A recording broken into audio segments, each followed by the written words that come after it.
In this video, I am going to show you how to navigate the NotebookLM interface and understand the specific limits for generating slide decks. I'll start by clicking the Create New button on the Home dashboard to begin a fresh project. Once the new notebook opens, I'll click on Upload Files and select my PDF guide to use as the primary source for this project.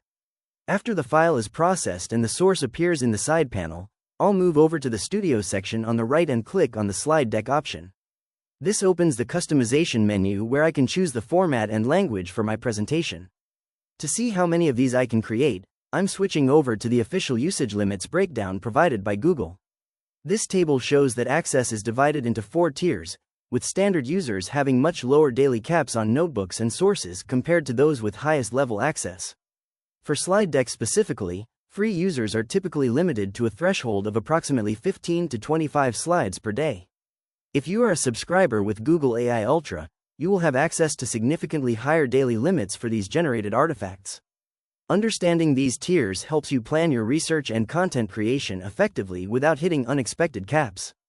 If you found this walkthrough helpful, please consider liking the video and subscribing for more quick tips and tutorials.